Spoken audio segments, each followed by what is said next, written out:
Assalamualaikum warahmatullahi wabarakatuh. Nama saya Lili Mutaharoh dari kelas Fatwa dan Jurisprudensi B.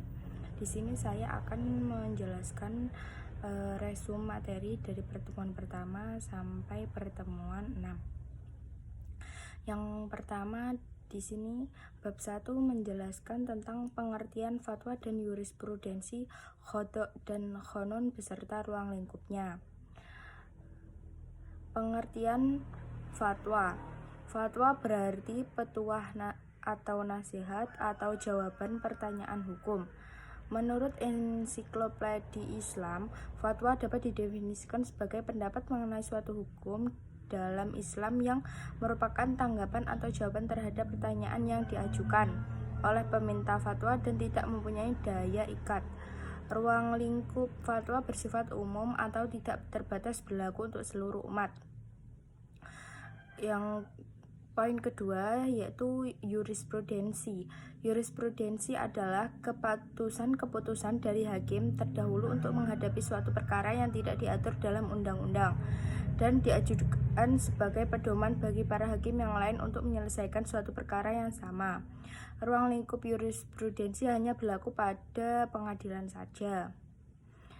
Poin yang ketiga yaitu qadha. Qadha merupakan vonis atau keputusan yang dilakukan oleh seorang hakim atau perkara atau perseteruan antara dua belah pihak atau lebih. Ruang lingkupnya terbatas hanya pada lingkup pihak yang berperkara saja. Kemudian yang poin keempat yaitu qanun. Di dalam prakteknya, seorang hakim terikat dengan qanun atau undang-undang yang berlaku pada daerah itu. Maka dari itu qanun bersikap mengikat dan ruang lingkupnya hanya berlaku pada daerah Aceh saja. Bab yang kedua, posisi fatwa dan jurisprudensi dalam sistem hukum di Indonesia. Fatwa menurut Undang-Undang Nomor 12 Tahun 2011 tentang pembentukan peraturan perundang-undangan, maka kedudukan fatwa MUI bukan merupakan suatu jenis peraturan perundang-undangan yang mempunyai kekuatan hukum mengikat, karena fatwa MUI hanya mengikuti dan ditaati oleh umat Islam yang merasa mempunyai ikatan terhadap MUI itu sendiri. Jurisprudensi mempunyai peran yang sangat penting karena selain untuk mengisi kekosongan hukum juga penting untuk mewujudkan standar hukum yang sama kepastian hukum. Peraturan perundang-undangan tidak pernah mengatur secara lengkap dan detail, oleh karena jurisprudensilah yang akan melengkapinya. Dengan adanya standar hukum yang sama, maka dapat diciptakan rasa kepastian hukum di dalam masyarakat. Dengan diciptakannya rasa kepastian hukum dan kesamaan hukum terhadap kasus yang sama, maka keputusan hakim akan bersifat dapat diperkirakan dan terbuka. Yang bab ketiga, fatwa dalam lintas sejarah tasyri'.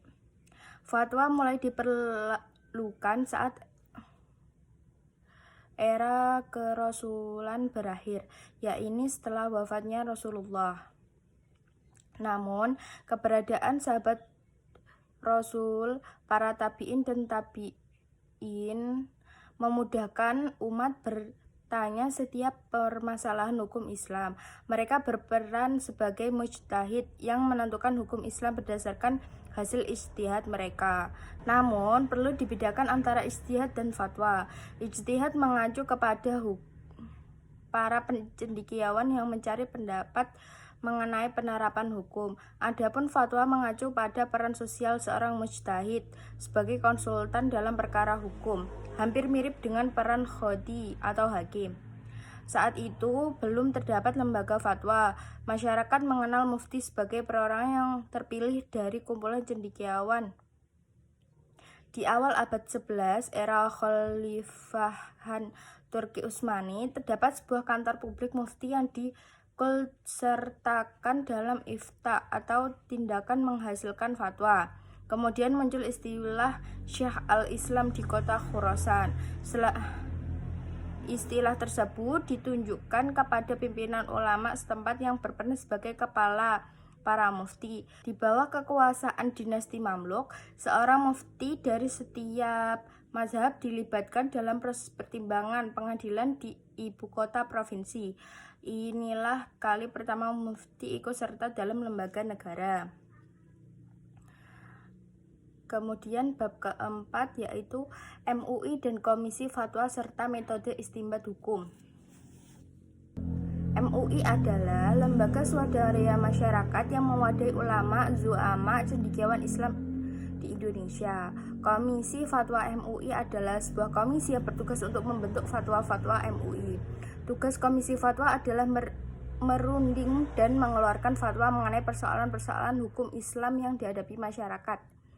Terdapat 3 pendekatan yang dilakukan MUI dalam menetapkan fatwa, yaitu pendekatan nas qat'i, pendekatan qauli, dan pendekatan manhaji.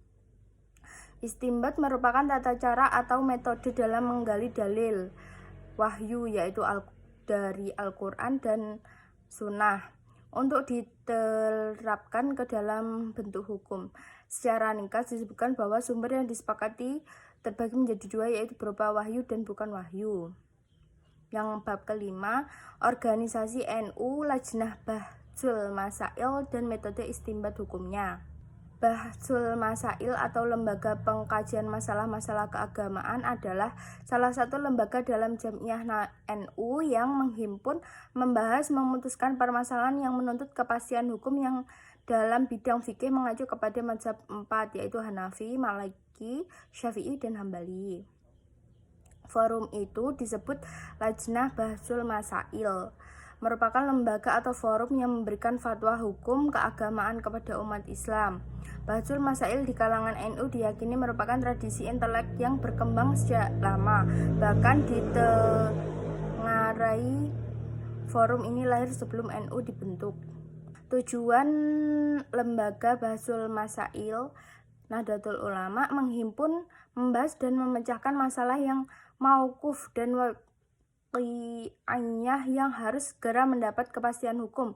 Fungsi ilmiahnya yaitu ilmiah, silaturahmi, konsolidasi, dan koderisasi.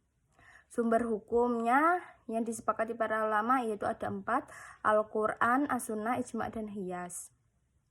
Bab 6 yaitu organisasi Muhammadiyah, Majelis Tarjih, dan metode istinbat hukumnya.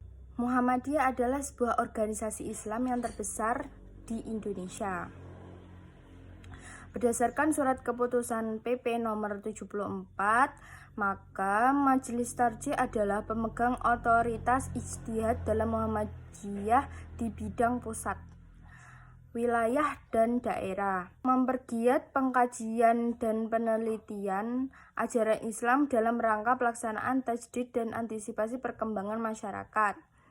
Fungsi dari Majelis Tarjih untuk menimbang dan memilih segala permasalahan yang diperdebatkan oleh warga Muhammadiyah sehingga akan dapat diketahui mana pendapat-pendapat yang lebih kuat dan berdalil sesuai dengan Al-Quran dan As-Sunnah Al-Maqbulah. Setiap upaya ijtihad yang ditempuh Muhammadiyah bertumpu pada 3 metode. Yang pertama, ijtihad yang utama yaitu metode bayani, qiyasi atau ta'lili, dan istislahi. Sekian dari saya. Wassalamualaikum warahmatullahi wabarakatuh.